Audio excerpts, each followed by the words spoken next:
శ్రీనివాస్తో రాబాబు 99. బాపట్ల జిల్లా పర్చూరు మండల అన్నంబొట్లవారిపాలెంలో 38వ జాతీయ స్థాయి ఒంగోలు జాతి ఎడ్ల బల ప్రదర్శన పోటీలు రెండో రోజు జరుగుతున్నాయి. గత 38 ఏళ్లుగా ఈ పోటీలు నిరాటకంగా నిర్వహిస్తున్నామని కమిటీ సభ్యులు తెలిపారు. సంక్రాంతి సంబరాల్లో భాగంగా 12 నుంచి 19 వరకు 6 రోజుల పాటు 7 విభాగాలలో ఈ పోటీలు నిర్వహిస్తామని చెప్పారు. 10 క్వింటాల బరువైన బండను 15 నిమిషాలలో ఏ జత ఎక్కువ దూరం లాగితే ఆ జతను విజేతగా ప్రకటిస్తారు. ఈ పోటీలు తిలకించడానికి చిలకలూరిపేట మాజీ ఎమ్మెల్యే మరి రాజశేఖర్ వచ్చారు. సంక్రాంతి అంటేనే రైతుల పండుగని, ఒంగోలు జాతి ఎడ్లను పోషిస్తున్న రైతులకు ప్రభుత్వం ప్రోత్సాహకాలు ఇవ్వాలని కోరుకుంటూ ప్రజలందరికీ సంక్రాంతి శుభాకాంక్షలు తెలియజేశారు. పోటీలలో పాల్గొనడానికి ఆంధ్రప్రదేశ్, తెలంగాణ, కర్ణాటక అన్ని జిల్లాల నుంచి ఒంగోలు జాతి ఎడ్లు పాల్గొంటున్నాయని నిర్వహణ కమిటీ సభ్యులు తెలిపారు.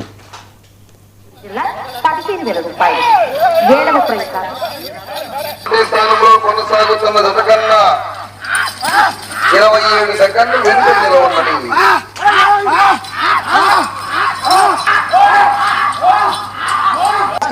పాండ్య మండలం నంద్యాల జిల్లా వారి జత పోటీలో ఉన్నాయి.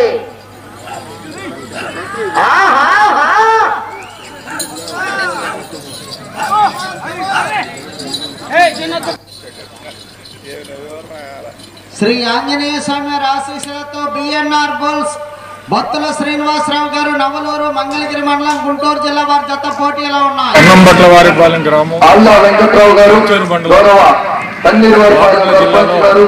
ఈరోజు 38వ సంవత్సరం ఎడ్ల బల ప్రదర్శన పోటీల్ని ప్రారంభించడం జరిగింది.